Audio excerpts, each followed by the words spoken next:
Hello and Assalamu alaikum. Thank you so much for your patience.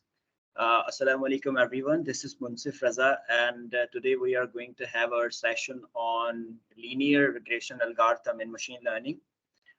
So first of all, I want to hear from you guys that I am clearly audible to you guys. I need at least one or two responses so that I get to know that I am clearly audible. There's no any sort of distortion or disturbance that you guys are hearing, or maybe any problem.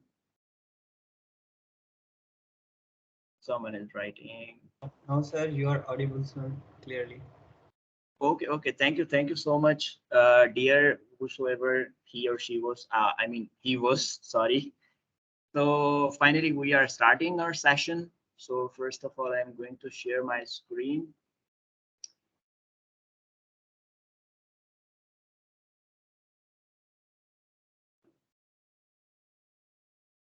I hope that my screen is visible. Is it?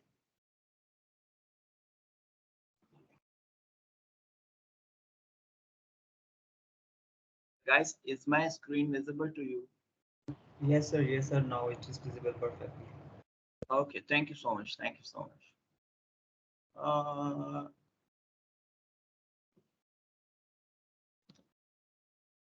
okay, once again, Assalamu alaikum, everyone, and thank you so much for being here. I really appreciate your presence in this session. Today, we are going to have our session on linear regression algorithm. That is the most used algorithm in machine learning.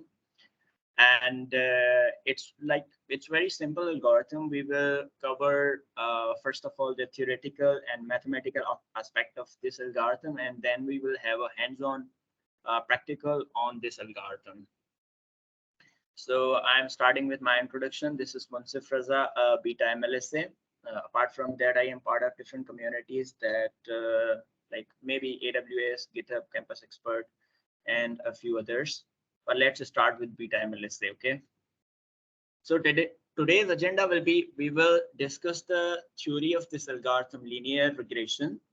And in that theoretical part, we will discuss mathematical aspect of this algorithm as well. As I had taken suggestions from you guys that हमें जो है वो इस algorithm का general aspect देखना चाहिए, या we should discuss the mathematics behind this algorithm.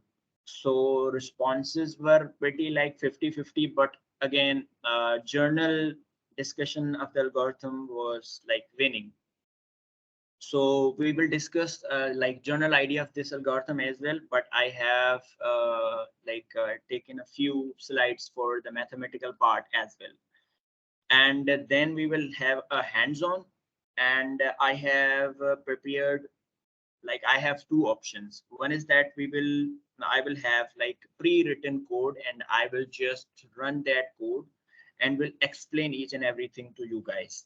Other thing is that we can do live coding, but there's a like little problem, that is if we will be going to do like hands-on and we will be doing the live coding, it will take a little more time than the expected time. So like we will discuss this thing when we will be starting the practical work, and we will go as you guys will say. Okay, so linear regression. Well, this is a definition that says linear regression is a statistical method used to model the relationship between a dependent variable and one or more independent variables. It assumes a linear relationship between the variables, meaning that the dependent variable can be represented as a linear combination of the independent variables with some added noise. I must say that definition सुनने के बाद आप blank हो गए होंगे, but let's break this thing into chunks and try to understand this thing. First of all, this algorithm says that जो linear regression है वो एक statistical method है, एक तरीका है जिसके थ्रू हम एक dependent variable को प्रिडिक्ट आउट करते हैं या उसका रिलेशनशिप देखते हैं with the independent variables. Now independent variable क्या होते हैं कि अगर हमारे पास कोई फंक्शन है जिसके अंदर हम जो वेरिएबल्स पुट करें एंड एज द आउटपुट हमें उस फंक्शन का जो रिजल्ट मिले वो डिपेंडेंट वेरिएबल होता है. For example f of x equals to mx plus c. Now here y is like f of x जो हमने दिया है वो y भी कंसिडर किया जाता है, like y equals to mx plus c. तो y जो है वो डिपेंडेंट वेरिएबल है एंड जो x है वो इंडिपेंडेंट वेरिएबल है. तो ये एल्गोरिथम डिफरेंट इंडिपेंडेंट वेरिएबल्स का रिलेशनशिप फाइंड आउट करता है विद द डिपेंडेंट वेरिएबल, ठीक है, या डिपेंडेंट वेरिएबल का रिलेशनशिप फाइंड करता है विद इंडिपेंडेंट वेरिएबल्स, ठीक है. एंड ये मानता है कि there must exist a relationship between both of these variables with some added noise हम आगे चल के डिस्कस करेंगे कि ये क्या चीज है, ठीक है. I hope that this is clear to you guys. And the thing that I really want to mention here is that if you guys are having any sort of questions, any sort of confusions, तो आप वो chat section में लिख लें. फिर जब हम ये चीजें क्लियर कर लेंगे तो हम एक क्वेश्चन आंसर सेशन रखेंगे जिसके अंदर आपकी वो चैट्स वाले questions I will answer all of those. And I hope के this will be like helpful. लेकिन चैट सेक्शन में लिख लीजिएगा सो दैट आप भूल ना जाएं वो चीज, ठीक है. तो इस एल्गोरिथम की एप्लीकेशंस बहुत ज्यादा हैं. Like it is used in a variety of fields जिसके अंदर इकोनॉमिक्स आ जाता है, marketing and market research, finance, health and medicine, sport analytics and much more. But the thing is that first of all, if we are going to understand the underlying concept of the linear regression, first of all we should like know, okay, what is regression. Now in machine learning there are two type of problems that we solve. One is classification problem and another is regression problem. Now in regression problem what we do is the output of that problem is a continuous value. If we are solving a regression problem, then the model will predict out a continuous value. What I mean by that is like वो एक range के अंदर values को predict out करेगा. जैसे for example हम एक person का डेटा देते हैं, वो इस कंपनी में काम करता है, वो ये टाइम पे जाता है, उसका ये जॉब है, उनकी कंपनी यहाँ पे फॉर एग्जांपल, एंड आप सैलरी प्रेडिक्ट करो तो salary will be a continuous value के लाइक उसका 50,000 सैलरी है, 60,000 सैलरी है, 1 लाख सैलरी है and so on so fourth. And for example हम जो है वो एक पर्सन के फीचर्स बताते हैं कि लाइक ये इतना लंबा है, ये मेल है या फीमेल है, मतलब जो फीचर्स लाइक इफेक्ट करते हैं आपके वेट पे, and model has to predict out the weight. Weight will be a continuous value. Like for example 5 kg, 10 kg, 15 kg, 68 kg, 71 kg and so on so forth. So regression के अंदर continuous values होते हैं and linear regression algorithm को continuous value predict out करने होते हैं जब हम model train करते हैं, सही है. Now let's see, for example we are having two variables. Consider this axis is x-axis and this axis is a y-axis, ठीक है. एंड हमें जो है वो एक्स एक्सिस के वैल्यूज के हिसाब से कुछ वाई के वैल्यूज मिल रहे हैं, सही है. ये डेटा पॉइंट्स हैं, ये जो डायमंड्स आपको नजर आ रहे हैं, सही है. What we have to do in this algorithm is we have to find out the perfect fit, the perfect line that actually depicts the real trend in this data set. जिसका मतलब ये है कि हमें एक परफेक्ट फिट, एक perfect line यहाँ पे बनानी है जो ये ट्रेंड फॉलो कर रहा है डेटा सेट जो हमारा, उसको लाइक जितना क्लोजली शो आउट कर पाए वैसी वाली लाइन हमको प्रिडिक्ट आउट करनी है, सही है. फॉर एग्जांपल अब नो वन थिंग के लाइन का जो है वो मैथमेटिक्स के अंदर फार्मूला होता है, ये मैंने नीचे लिखा हुआ है हाइपोथेसिस के अंदर, ठीक है. लाइन का फार्मूला होता है y equals to mx plus c. यहाँ पे आपने जो है वो c की जगह ये थीटा 0 लिखा है एंड m की जगह थीटा 1 लिखा है, ठीक है. तो ये फार्मूला सेम ही है, जस्ट थोड़ा सा अलग सा लिखा हुआ है, सही है. तो हमें जो है ना इस एल्गोरिथम के अंदर just we have to find out this theta 1 and theta 0. हमें ये perfect theta 1 and theta 0 find out करने हैं एनी हाउ, जो एक लाइन बनाए। बेसिकली जब हम ये theta 0 and theta 1 find out करेंगे ना, तो वो एक लाइन का फार्मूला होगा, एंड एक फार्मूला या एक जो मैथमेटिकल इक्वेशन होती है, उसका कोई ना कोई ग्राफ बनता है जब आप उस कार्टेशियन प्लेन पे ड्रॉ करते हो। सही है। तो हमें वो वाला ग्राफ चाहिए होगा, वो वाली लीनियर लाइन चाहिए होगी जो इसको फिट करे, जितना ट्रेंड को सही से प्रिडिक्ट आउट करता है, जितना क्लोजली उस ट्रेंड को फॉलो करता है, उतना हमारे लिए गुड है। I hope that things are clear to that point. अब देखें, जब भी हम फॉर एग्जांपल जैसे हमने पिछले एग्जांपल लिया था x axis and y axis का, सेम अज्यूम कर लें कि वही कार्टेशियन प्लेन है एंड ये हमारी डेटा पॉइंट्स हैं। ठीक है, ये हमारी डेटा पॉइंट्स है एंड हमें ये वाली लाइन जो ब्लू डॉटेड लाइन है ना, ये वाली लाइन हमें बनानी है।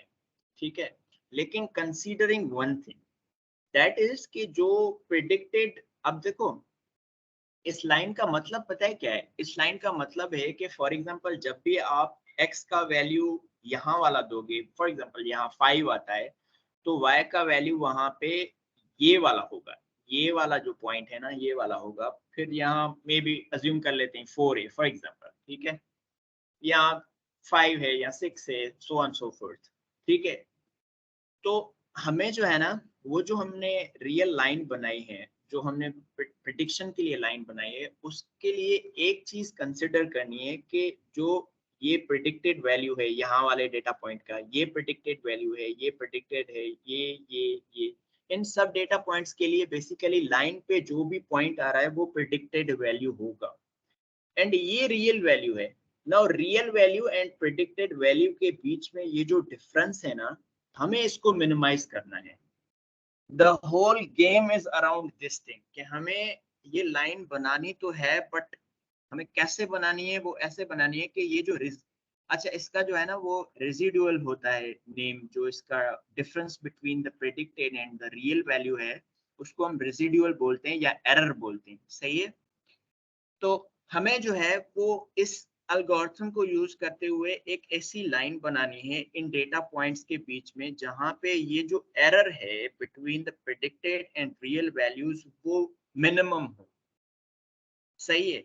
बिकॉज सी हम एक लाइन ऐसी भी बना सकते हैं, एक लाइन, आई होप कि मेरा एरो नजर आ रहा है कि ये क्या कर रहा है। आई एम अनेबल, लाइक मेरे पास वो नहीं है कि लाइक मैं ड्रॉ कर सकूं things here, but I hope कि मेरा एरो नजर आ रहा है आपको स्क्रीन पे कि एक लाइन हम ऐसी भी बना सकते हैं, एक लाइन हमने ये बनाई हुई है, एक लाइन हम यहाँ से ऐसे बना दें फॉर एग्जांपल, एंड फिर हम उन सब लाइंस का जो एरर है, बेसिकली ये एक डेटा पॉइंट का एरर है, ये दूसरे डेटा पॉइंट का एरर है, ये तीसरे डेटा पॉइंट का एरर है, इन सब डेटा पॉइंट्स के एरर को हम सम करते हैं एंड उस सम को हमें मिनिमाइज करना होता है। जितना वो सम कम होगा उतनी बेस्ट फिट है हमारी वो लाइन। अच्छा, मैं यहाँ तक ना, I want to get back to the chat section to like get to know कि you guys are getting this thing. I just want a few like responses from you guys कि you are getting this thing.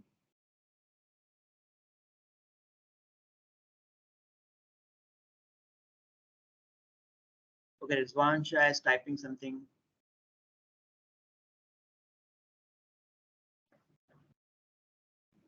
Yeah, it's clear. Thank you so much, Rizwansha, and I really appreciate this thing. Okay, let's move ahead. Now, this is our hypothesis equation that we mentioned. Basically, the line equation. जो हम line बनाने जा रहे हैं, वो line का ये formula है। ठीक है, एंड ये हमने पैरामीटर्स यूज किए हैं। पैरामीटर्स आर जैसे y equals to mx plus c, जिसके अंदर हमें c और m फाइंड आउट करना है, वैसे ही हमें यहाँ theta 0 and theta 1 find out करना है। Now this is cost function. Cost function is basically used in machine learning to get the optimum value, or this is also called optimizer. Cost function is also called optimizer, and this function is used to get the optimum value or optimum result. अब यहाँ पे पता है क्या होगा कि theta 0 and theta 1 के different values put होंगे, एंड बेसिकली ये देखो ये क्या हो रहा है इस वाले फंक्शन के अंदर, ये जो एच थीटा एंड x1 है माइनस y1 है, ये बेसिकली क्या बोल रहा है कि जो हमारा प्रिडिक्टेड वैल्यू है माइनस जो रियल वैल्यू है उसको स्क्वायर करो एंड फिर उसका सम करो। तो जो हमने पीछे बात की है कि हमें जो एरर वैल्यूज हैं उनको मिनिमाइज करना है, तो ये वाला जो पार्ट है इस फार्मूले का वो बेसिकली इस चीज को बता रहा है कि दिस इज द एरर, और उस एरर को कम करने के लिए 1/2 m जो है वो हमने यहाँ पे m जो है वो नंबर ऑफ डेटा पॉइंट्स को रिप्रेजेंट कर रहा है, एंड यहाँ पे 2 जो है वो, अब द थिंग इज दैट के all of these things also involve differential equations and differential concepts. So like maybe you guys know, okay, for example, if we are having x square, right, x square, and we are going to differentiate it, तो उसका पता है क्या differential निकलता है? उसका differential निकलता है, पहले जो है वो पावर आगे आ जाता है मल्टीप्लीकेशन में, यानी कि 2 इंटू एक्स में से जो स्क्वायर है उसमें से 1 पावर माइनस हो जाता है, यानी कि ओनली एक्स। तो एक्स स्क्वायर का डिफरेंशियल निकलेगा 2x, ठीक है। अब हम बेसिकली क्या करेंगे कि इसके स्लोप्स फाइंड करेंगे। अब वो स्लोप क्यों फाइंड कर रहे हैं वो आपको आगे समझ आ जाएगा कि क्यों फाइंड कर रहे हैं, ठीक है। तो अब हमने ये 1/2 यहाँ पे दिया है ना, वो ये 2 इसलिए दिया है सो दैट जो हमारे इस वाले पार्ट का जो स्लोप निकलेगा उसके आगे जो वो 2 आएगा उसको ये 2 कैंसिल कर पाए, so that equation gets simpler. Basically these things are proposed by the mathematical mathematics scientists, okay, and these are just ways to do this thing. अगर आपको मैथमेटिक्स अच्छी आती है and you come up with some other solution कि हम इस वे को use करते हुए भी मिनिमम वैल्यू ऑफ और एरर वैल्यू फाइंड कर सकते हैं, तो आप अपना पेपर लिख सकते हैं एंड आपका वो जो है चीज कंसिडर की जाएगी एज योर कंट्रीब्यूशन, ठीक है। अब हमारा गोल बेसिकली ये है कि हमें मिनिमाइज करना है कॉस्ट फंक्शन को, ठीक है, जिसपे हमें थीटा 0 एंड थीटा 1 के ऐसे वैल्यूज मिले जहां पे error value is the least one. I hope this is clear to you guys. I want a few responses from you guys. It would be great if you use a whiteboard too. Rizwan, that's a good suggestion. Mustafa, you can have the draw tool in Canva to illustrate the things. Okay. Let's do it.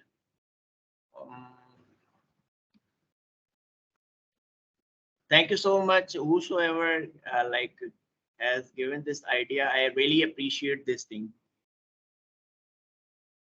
Okay. First of all, I want to know कि जहां तक हमने discuss किया है अभी तक, you guys are clear about all of these concepts.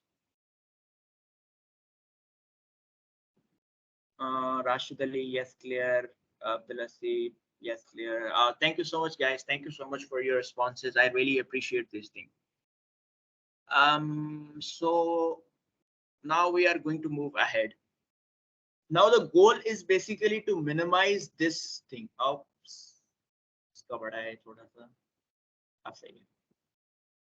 goal is to minimize this function, okay? And this function involves these two parts, this one and this one. Now this is basically the error part, and this is the modified part in this thing, which will help out us to find differentials easily. सही है? Now the thing is that mathematics के अंदर आप कोई भी equation लिखो उसका कोई ना कोई ग्राफ बनता है, as I discussed earlier. And whenever you will make the graph of this equation, this part, this whole equation, basically you will get something like that, एक कर्व टाइप का एक ग्राफ बनेगा। एंड फॉर नाउ हमने जो भी discussions अभी तक किए वो एक इंडिपेंडेंट वेरिएबल और ऑब्वियसली एक ही डिपेंडेंट वेरिएबल के बारे में बात की। But again conditions can be कि जहां पे आपके पास independent variables can be more than one, like x, डब्ल्यू, x, z, a, b, c, so and so forth, ठीक है। लेकिन अभी तक हमने जो डिस्कशन की है ना वो सिर्फ एक वेरिएबल को कंसीडर करते हुए की है। अब ये वाला जो इक्वेशन है, अगर आप इसका ग्राफ बनाओगे ना तो ग्राफ कुछ ऐसा कर्व टाइप का ग्राफ बनेगा, सही है। एंड हम जो है वो वेट्स, बेसिकली ये जो है वो जे एफ डब्ल्यू है, यानी कि फंक्शन है। एंड यहाँ पे वो वेट्स हैं जो हम पुट करेंगे, लाइक जो हमारे पास थीटा 0 एंड थीटा 1 है, सही है। तो अगर हम फॉर एग्जांपल उनके वैल्यूज थीटा 1 एंड थीटा 0 के वैल्यूज यहाँ वाले कोई पुट करते हैं, सही है, यहाँ वाले, तो ये वाला डेटा पॉइंट हमें मिलेगा, सही है। अब हम क्या करेंगे कि यहाँ से इसका स्लोप फाइंड करेंगे, सही है, यहाँ इस पॉइंट का स्लोप फाइंड करेंगे। फिर क्या होता है कि हमारे पास एक रिपीट, एक कन्वर्जेंस का कॉन्सेप्ट यूज होता है, जिसके अंदर वो क्या कहना चाह रहा है कि हमारे पास जो थीटा 1 है, बेसिकली जो इंटरसेप्ट, जो हमारे पास स्लोप है, वो अगर स्लोप बेसिकली अपडेट होता है हर आइट्रेशन के बाद, सही है। और उसमें क्या होता है कि same slope minus alpha. Now alpha is a learning rate. Learning rate is defined as कि एक हम कांस्टेंट वैल्यू देते हैं and it's called like hyper parameter, जिसके अंदर जो है ना वो this is basically used to make the model learn और maybe train on the data, सही है। तो ये अल्फा वैल्यू हम कोई भी ले सकते हैं, सही है, मतलब एक particular multiple of this slope का बोलेंगे, सही है। तो से फॉर ये अपडेट होगा। अब हम पीछे जाते हैं कि अगर ये वाली पॉइंट है ना, यहाँ पे अगर ये हम स्लोप फाइंड करेंगे तो हमें ऑब्वियस पॉजिटिव स्लोप मिलेगा। Are you guys getting it? जो ऐसे लाइन होती है उसका पॉजिटिव स्लोप होता है, जो ऐसे लाइन होती है उसका नेगेटिव स्लोप होता है। If you guys are familiar with differentials and slope and all that, because these things are out of the scope of this thing, otherwise I would have discussed all of these things. But I hope ke if you guys are students of university and undergraduate students, so you must know about these things, okay? So ये वाला slope जो है हमें positive मिलेगा। That means कि अगर हम positive मिलेगा तो वो वाला positive slope into learning rate वो हम माइनस करेंगे इसमें से, तो हमारा न्यू जो डेटा पॉइंट आ जाएगा वो समथिंग लाइक मे बी यहाँ पे आ जाए फॉर एग्जांपल। अब हम अगेन स्लोप फाइंड करेंगे तो हमें कुछ ऐसी लाइन मिलेगी।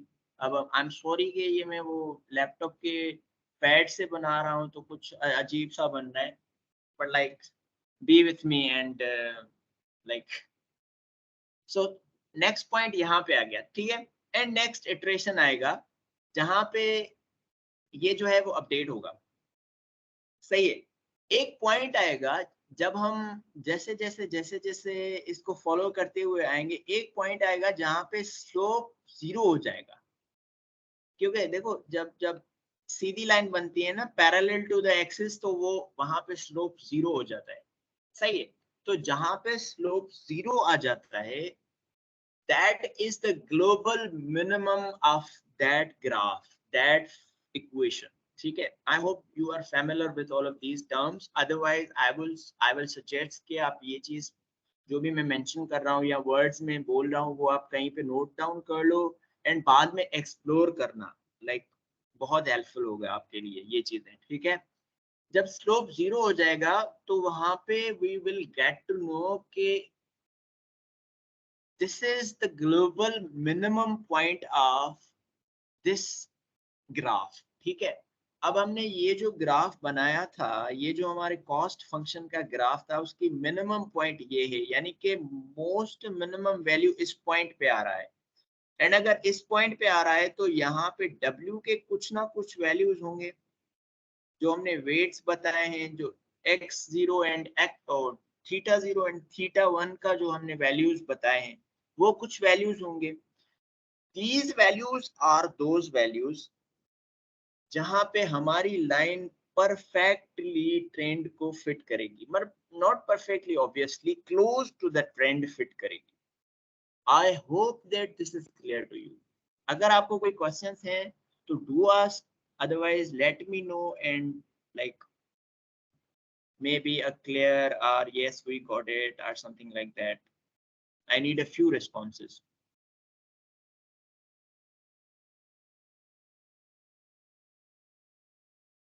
Clear, all clear. Got it. Okay, thank you so much. Thank you so much for your responses. I really appreciate this thing. ठीक है. Let's move ahead. ठीक है. Now these are the formulas that you need to know, क्योंकि ये आगे हम अपने उसमें यूज करेंगे प्रैक्टिकल पार्ट में. फिर आपको कंफ्यूजन होगी कि ये चीज क्या है. ठीक है. अब ये जो है ना वो है मीन स्क्वायर्ड एरर. ठीक है. मीन स्क्वायर्ड एरर बेसिकली क्या बताता है कि हमने जो फिट किया है लाइन को उसका सम ऑफ एरर्स करो, फिर उसको divided by data point numbers करो तो वो एक एवरेज आ जाएगा उस एरर का. और जितना एरर कम उतना the line is good, the fit is great. ठीक है. And this is R square. अब आर स्क्वायर का जो फॉर्मूला है उसके अंदर 1 माइनस सम ऑफ ये रियल वैल्यू ऑफ आई. ठीक है. And the predicted value of मतलब जो रियल वैल्यू ऑफ y होगा वो value minus the predicted value whole square divided by sum of the real value of y minus the mean value of y. सही. Mean value मतलब जितने भी हमें data points given है उनके जो y के वैल्यूज हैं, जो रियल y वैल्यूज हैं, उन सबको ऐड करो, फिर जितने डेटा पॉइंट्स हैं उनसे उनको डिवाइड करो तो हमें मीन मिलता है, उसका mean and square. Now R square basically tells कि हमारी जो लाइन है ना वो बेसिकली ये परसेंटेज बताता है कि कितना परसेंटेज है कि हमारी जो लाइन है वो independent variable and dependent variable का रिलेशनशिप बताती है. Now these two things will be used in our practical like hands on जो हम करने वाले हैं. तो that's why I explained these things. वहां पे जब होंगे तो you will get to know कि what was the meaning of these things. So अभी तक के लिए जितना हमने किया है all set, all great. You guys are clear.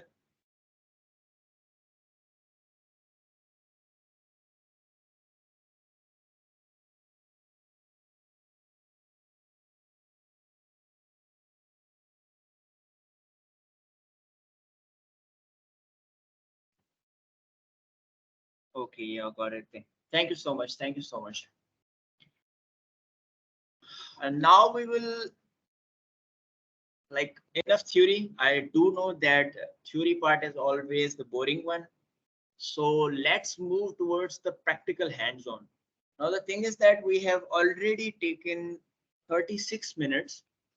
So I would suggest that we like do pre-written code and then I explain each and everything to you guys. But again, if you are willing and you can like give your time, तो हम 9:30 तक जाएंगे इस session के अंदर and then we will do each and everything the live coding. So I want your suggestions in chat section. What do you guys want?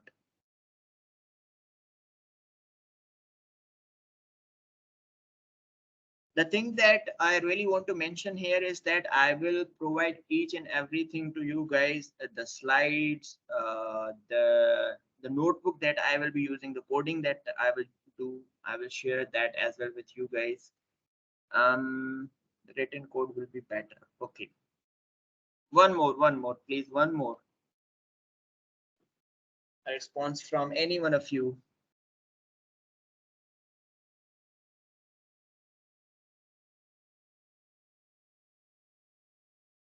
Rizwan Shah, Muhammad Abdullah Beg, Hasnain Salim, you guys are very active in the chat section. I think first write the code, then explain it. Okay, so yeah. Okay. Written code will be better. Okay, I have already written each and everything. So first of all, let me stop this and let me share the notebook with you guys. Okay. Share. I hope that my screen is visible. I need like 1 or 2 responses for this. The notebook is visible to you guys. Is it? Yeah. Thank you so much. This interface or whatever you guys seeing is Jupyter Notebook. Jupyter Notebook जो है वो एक ID ही है, जैसे हम बाकी IDs use करते हैं, ऐसे ही एक ID है जो mostly data science and machine learning work के लिए यूज होता है. एंड ये जो है वो इंटरप्रेट बेस्ड होता है कि हम एक एक सेल को अलग से चला सकते हैं, रन करवा सकते हैं. सही है. अच्छा, हम जो प्रॉब्लम करने वाले हैं दैट इज कि हमारे पास एक डेटा सेट है जिसके अंदर डिफरेंट एडवर्टाइजिंग कैटेगरीज हैं, कि हमने किसी चीज के लिए टीवी पे एडवर्टाइजिंग की है, न्यूज़पेपर पे एडवर्टाइजिंग की है एंड रेडियो पे एडवर्टाइजिंग की है, एंड फिर हमारी सेल्स क्या आई हैं बेस्ड ऑन दैट. ठीक है. तो हम जो है वो एट द एंड एक मॉडल बनाएंगे जिसको हम अपनी टीवी की एडवर्टाइजिंग का अमाउंट जितना हमने खर्च किया है वो देंगे, तो सेल्स कितनी आएंगी वो प्रिडिक्ट आउट करके बताएगा. It's a very simple one. I have kept this thing simple, but again all of the discussed things will B involved here. ठीक है. तो first of all let's start with this thing. First of all, we need to import the necessary libraries for the things that we are going to do ahead. ठीक है. जिसके अंदर numpy, pandas, matplotlib and seaborn libraries आ जाती हैं. These libraries are very important in machine learning and data analysis. If you guys are interested, then you like in these fields, then you need to understand and need to explore these libraries. So let's run this sale. Okay, I have run. Now second thing is हमने क्या किया है कि pd.dataframe, pd.read csv, basically हमने क्या किया है कि pandas की लाइब्रेरी को यूज करते हुए हमने advertising.csv, csv files R comma separated values, जिसके अंदर क्या होता है कि एक एक वैल्यू जो है वो कॉमा के साथ सेपरेट किया हुआ होता है. It's like exactly like excel sheet, something like that, but यहाँ पे हमारे पास प्लेन टेक्स्ट के अंदर कॉमा सेपरेटेड वैल्यूज होते हैं. तो वो हमारे पास एक फाइल है एडवर्टाइजिंग जिसका नेम है और उसकी एक्सटेंशन जो है वो .csv है. हमने उसको रीड किया है, यानी कि बेसिकली हम क्या कर रहे हैं, एडवर्टाइजिंग वेरिएबल को ये वैल्यू असाइन कर रहे हैं. जो भी इस फाइल के अंदर है वो इस एडवर्टाइजिंग वैल्यू को असाइन कर दो. एंड डेटा फ्रेम क्या है? डेटा फ्रेम बेसिकली क्या होता है कि एक टेबुलर फॉर्मेट के अंदर वो डेटा हमें ला के दे देता है. एंड नीचे हमने कोड किया है advertising.head. इसका मतलब है हेड एक ऐसा फंक्शन होता है जो शुरू के कुछ वैल्यूज हमें दिखाता है इस डेटा फ्रेम या इस टेबल के अंदर. कंसीडर के डेटा फ्रेम एक टेबल है. सही है. For now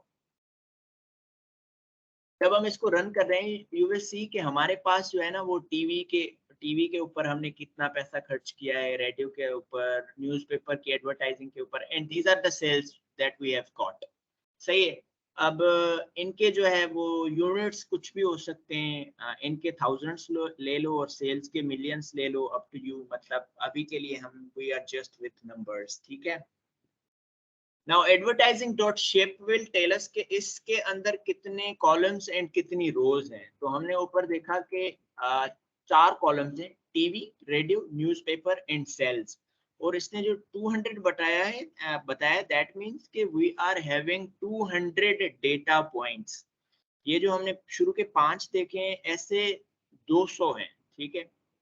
then again advertising.info बताता है कि हर जो भी कॉलम है उसका डेटा टाइप क्या है, उसके अंदर जो है वो नल वैल्यू है या नहीं है, एंड कितनी एंट्रीज हैं. सही है. तो this is something like a more information about the columns. That's it. Okay, advertising.describe is a function जो हमें कुछ स्टैटिस्टिकल वैल्यूज बताता है, लाइक फॉर एग्जांपल काउंट्स कितने हैं, टोटल वैल्यूज कितने हैं, सही है, 200 200 200 200 सबके 200 है। मीन वैल्यू क्या है हर कॉलम का, तो हर कॉलम को बेसिकली क्या कर रहा है, उसकी सब वैल्यूज को पहले ऐड कर रहा है, उसको डिवाइड कर रहा है उसके नंबर से, and this is something that is the mean value of this, mean value of this, standard deviation, minimum value क्या है, and these are percentiles. This is something that you need to learn in statistics, so let's leave all these things here so that you are not confused. Max value is something like a maximum value कौन सा है, सही है। Okay अब क्या होता है, machine learning के अंदर कुछ पार्ट्स होते हैं, सही है। जब हम कोई मशीन लर्निंग का टास्क करने जाते हैं तो उसकी एक साइकिल होती है। पहले होता है अंडरस्टैंडिंग द प्रॉब्लम, कि हम क्या प्रॉब्लम सॉल्व करने जा रहे हैं, वो हमने डिस्कस किया। देन होता है कि डेटा गैदरिंग, हमने वो डेटा यहाँ पे कलेक्ट कर लिया, ठीक है। फिर डेटा को थोड़ा सा रीड आउट किया एंड उसकी क्लीनिंग होती है डेटा की, कि अगर डेटा के अंदर कुछ गड़बड़ है तो उसको सॉल्व आउट करना, सही है। तो फॉर एग्जांपल हम देख रहे हैं कि डेटा के अंदर नल वैल्यूज हैं क्या, कोई भी ऐसा वैल्यू है जहाँ पे वैल्यू गिवन नहीं है, मतलब नल वैल्यू है, कुछ भी नहीं है, बट इट सेज के किसी भी कॉलम के अंदर कोई भी ऐसा वैल्यू नहीं है जो नल हो, सही है। उसके बाद हम देख रहे हैं कि आउटलायर्स हैं क्या नहीं है। अब ये जो है वो बॉक्स प्लॉट है। बॉक्स प्लॉट बेसिकली बताता है कुछ चीजें, वो ये होती है कि ये वाली पॉइंट हमें मिनिमम वैल्यू बताती है, ये वाली पॉइंट हमें मैक्सिमम वैल्यू बताती है, ये वाली पॉइंट हमें मीन वैल्यू बताता है, ये वाली पॉइंट बताती है कि कितने वैल्यूज 25 परसेंटाइल्स, मतलब 25 परसेंटाइल जो हमने ऊपर देखा ना 25 परसेंटेज वाला, ये वो वैल्यू होता है कि जो बताता है कि इस वैल्यू से नीचे 25 परसेंटेज ऑफ डेटा है, सही है। फिर ये 50 परसेंटेज है, ये 75 परसेंटेज होता है।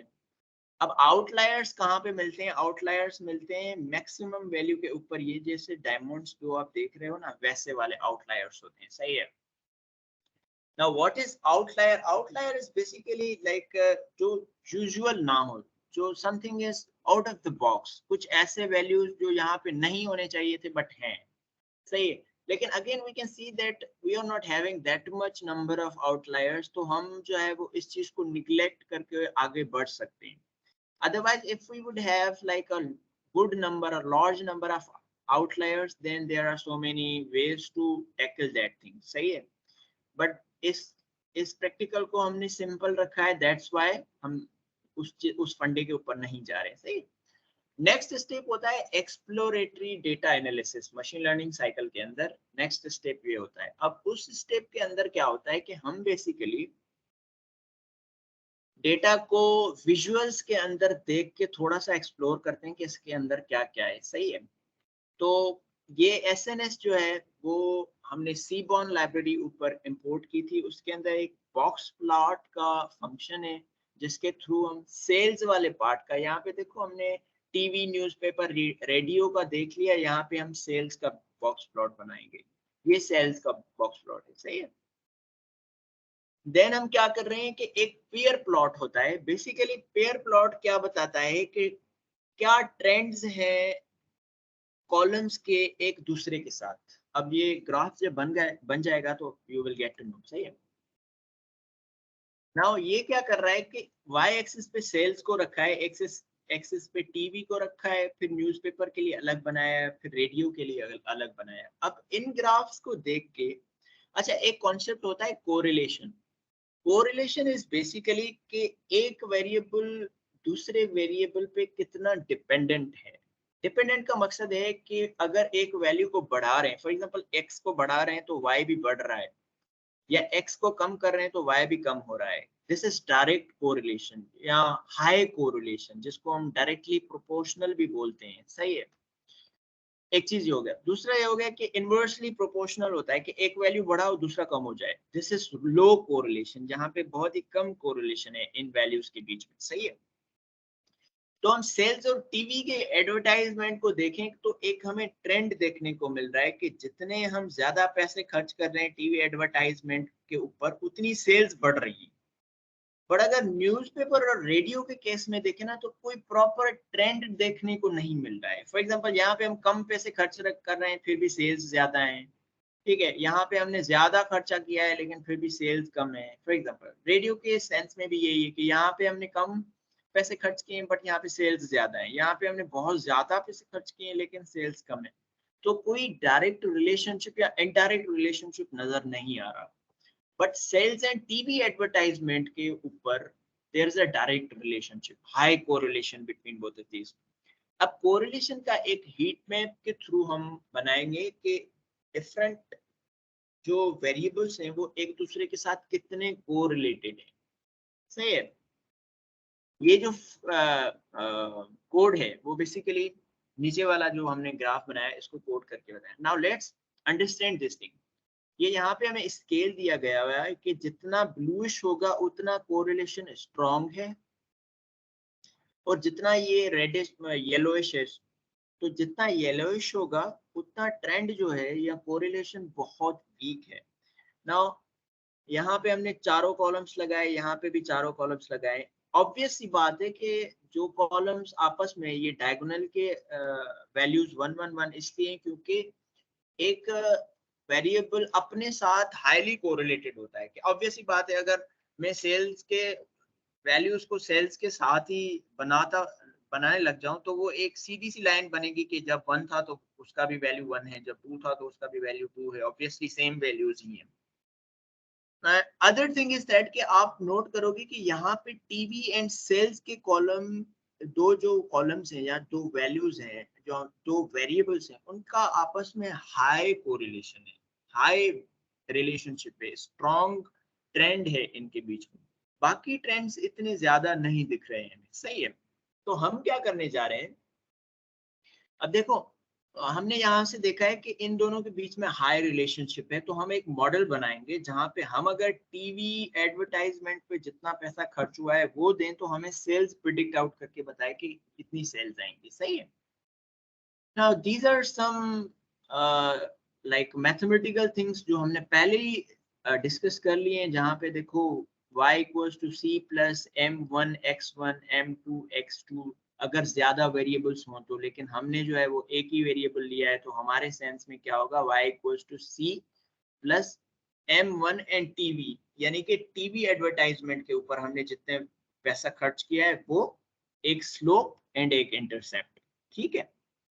तो हम क्या कर रहे हैं कि एडवर्टाइजमेंट से x का वैल्यू टीवी ले लेते हैं एंड y का वैल्यू सेल्स ले लेते हैं। सही है।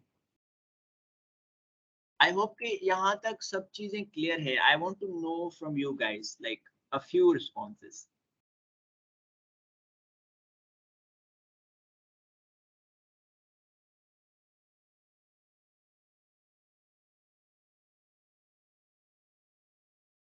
It's clear. Okay. Thank you so much, Hasnain Salim. Then we are having Abdul Asif. Then we are having 21EL38. Muhammad Abdullah Beg. Thank you so much. Thank you so much for your responses. ठीक है। So the next thing is that कि जब भी हम कोई model बनाने जाते हैं मशीन लर्निंग, उसके अंदर क्या होता है कि कुछ डेटा हम ट्रेनिंग के लिए यूज करते हैं एंड कुछ डेटा हम टेस्टिंग के लिए यूज करते हैं। सही है।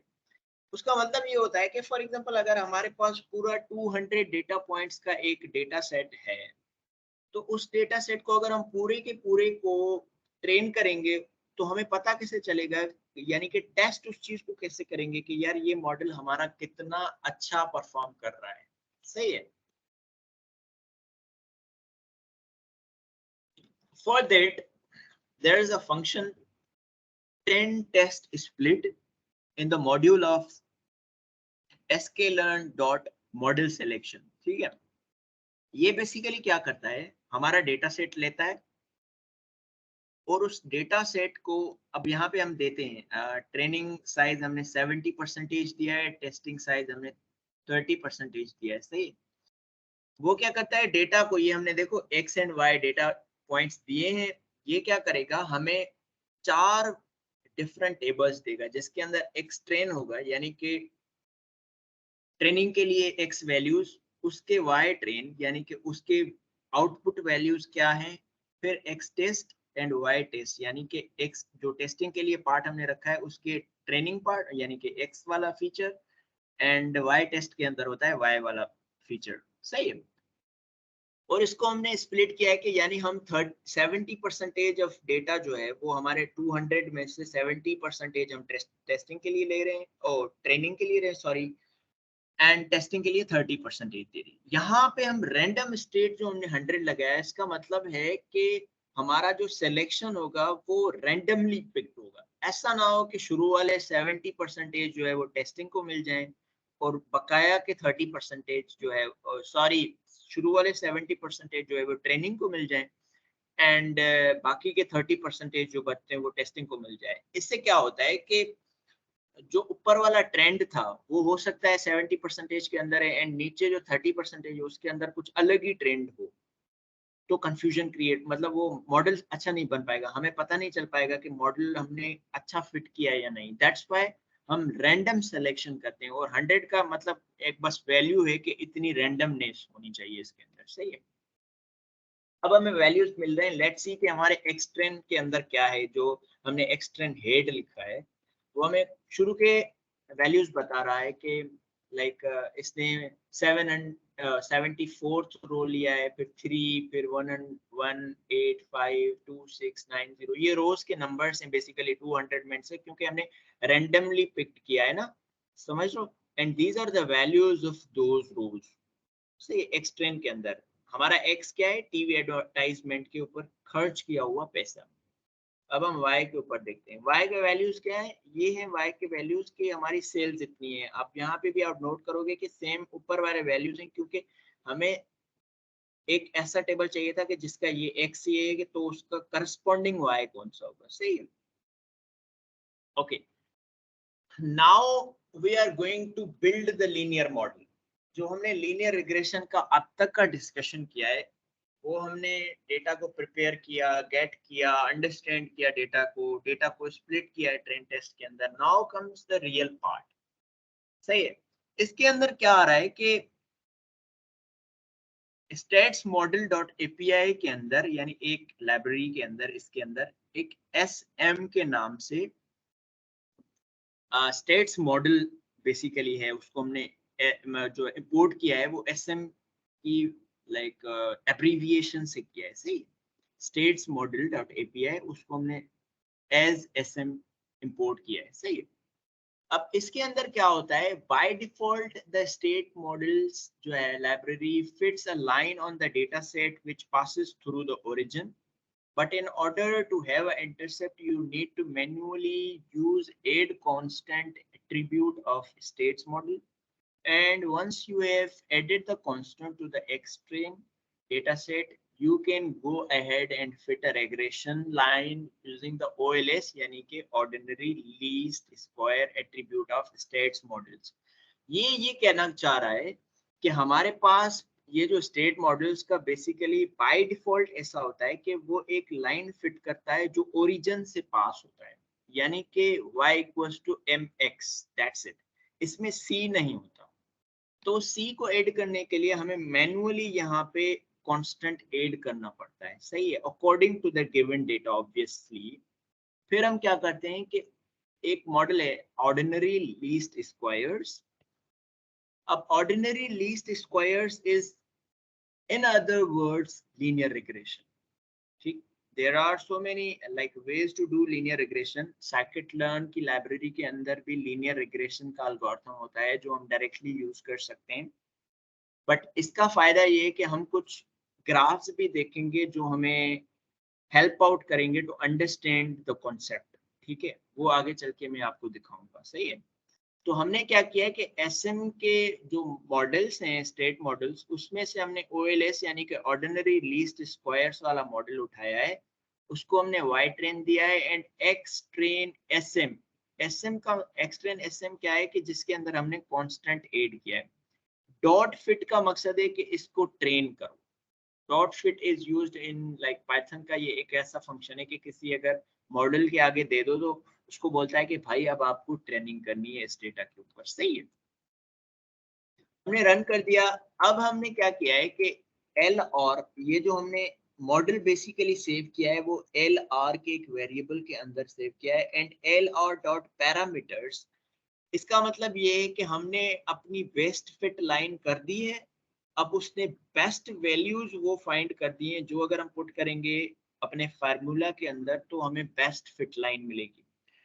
यहाँ पे जो कांस्टेंट वैल्यू है वो 6.94 है, एंड जो हमें स्लोप वैल्यू मिला है जो वो एक्स पार्ट था, जो एम पार्ट होता है y equals to m x plus c, तो वहां पे जो m है वो हमें बेसिकली मिला है 0.05।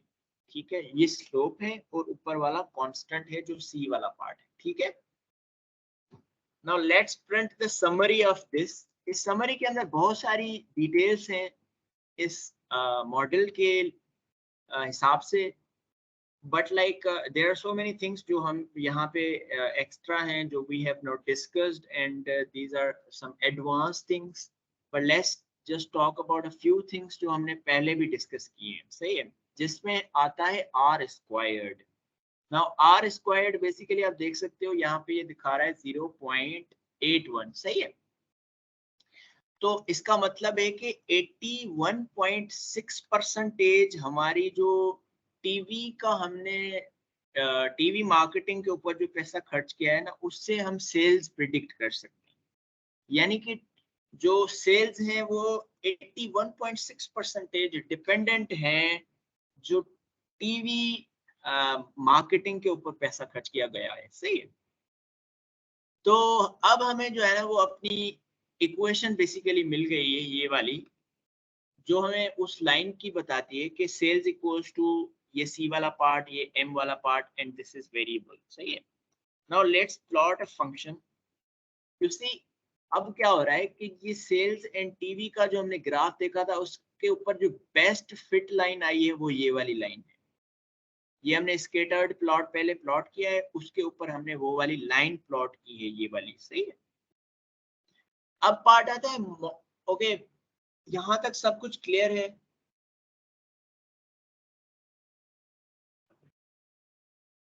Not radio and newspaper. Acha, Rizwan Shah has asked that this point is not clear why we have taken the TV with the sale and not radio and newspaper. The thing is that as we have seen from this graph के TV का कुछ ये वाला graph जो आपको मैंने दिखाया, तो टीवी एंड सेल्स का आपस में एक ट्रेंड है।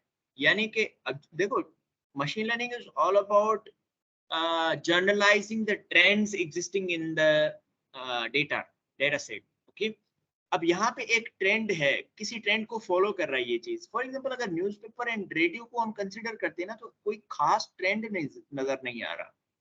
सही है, तो वो हम फॉर एग्जांपल यहाँ पे एक अच्छी सी यहाँ से ऐसी लाइन बन भी जाए, लेकिन उसका एरर रेट इतना है कि accurate predictions will be like difficult. But TV and sales के बीच में कुछ स्ट्रॉन्ग कनेक्शन है, so that's why we have used TV and cells. Still someone is writing something.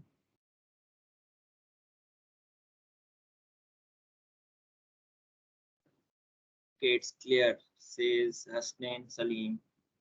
अच्छा ठीक है, अब क्लियर हो गया Rizwan Chand. Okay, so now comes the part जहां पे हम अपने मॉडल को जो है ना वो एवेल्युएट करेंगे कि हमारा मॉडल कितना अच्छा परफॉर्म कर रहा है। उसके लिए हम क्या कर रहे हैं, हम जो है वो वाई ट्रेन प्रेड यानी कि जो जो हमने ट्रेनिंग की है उसके ऊपर हम अगर प्रिडिक्शंस कर रहे हैं तो वो क्या आ रही है, वो हमने प्रिडिक्शंस यहाँ पे रियल जो वैल्यू है उसमें से प्रिडिक्शंस को माइनस करके आरईएस को वैल्यू को असाइन कर दिया है। सही है, ये आगे यूज होगा। सही है, इस प्लॉट के अंदर जो प्लॉट हमें कुछ बताना चाहता है। अब ये हमने प्लॉट बनाया है, ये वैल्यूज हैं डिफरेंस बिटवीन जो रेजिडुअल्स हैं, बेसिकली ये जो है वो रेजिडुअल्स हैं। सही, आरईएस जो है वो रेजिडुअल्स है। रेजिडुअल्स के जो वैल्यूज है ना वो अगर नॉर्मली डिस्ट्रीब्यूटेड होते हैं तो दैट मींस कि हमारा मॉडल सही परफॉर्म कर रहा है। Now this is solved using the mathematical, obviously बात है, अगर कोई assumption given है तो उसके पीछे कोई proof होता है, सही है, तो इसका एक proof है जो आप अगर सर्च आउट करोगे तो आपको मिल जाएगा, सही है। लेकिन ये है कि जब भी रेजिडुअल्स का जो डिस्ट्रीब्यूशन है वो नॉर्मल डिस्ट्रीब्यूशन होता है, जो नॉर्मली डिस्ट्रीब्यूटेड, यानी कि उनका मीन अप्रॉक्सीमेटली 0 होता है या 0 ही होता है, तो then we will get to know कि हमारा जो बेस्ट फिट है इज डूइंग ग्रेट, सही है, पहली ये वाली चीज। उसके बाद हम क्या कर रहे हैं कि हम जो है वो हमारा टेस्ट वाला जो डेटा पड़ा हुआ था उसको यूज करते हुए हम टेस्टिंग करेंगे कि मॉडल कितना अच्छा परफॉर्म कर रहा है।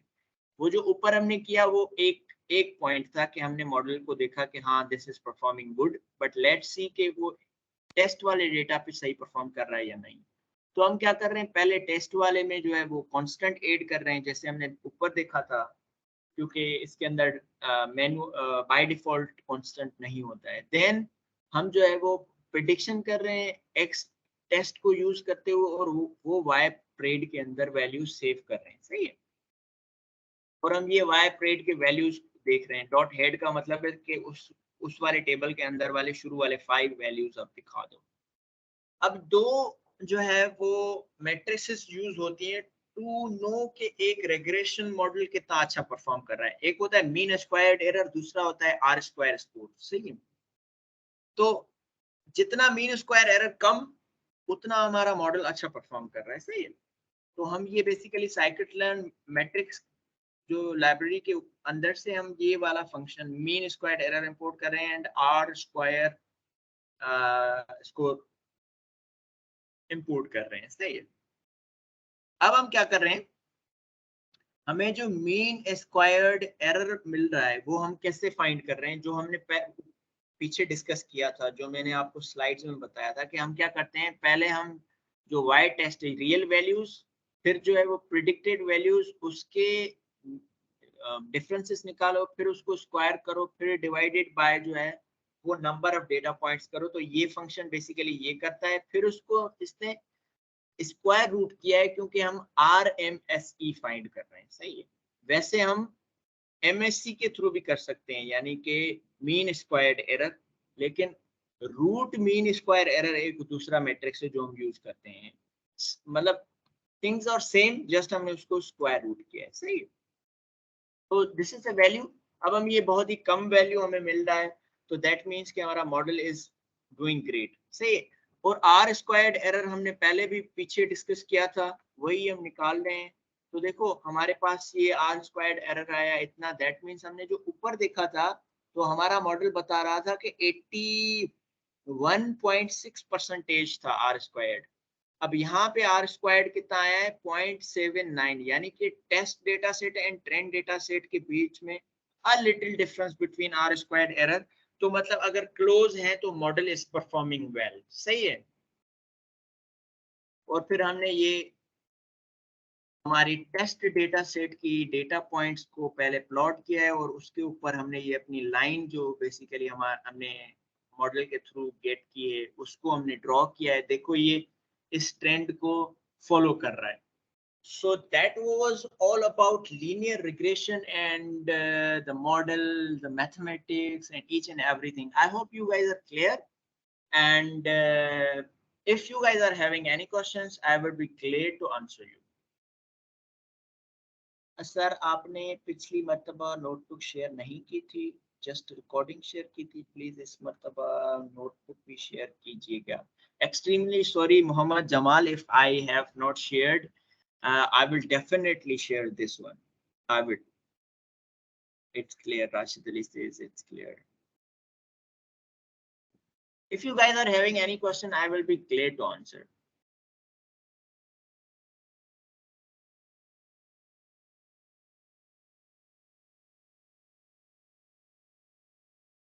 Rashid Ali says Rizwan Shah is typing.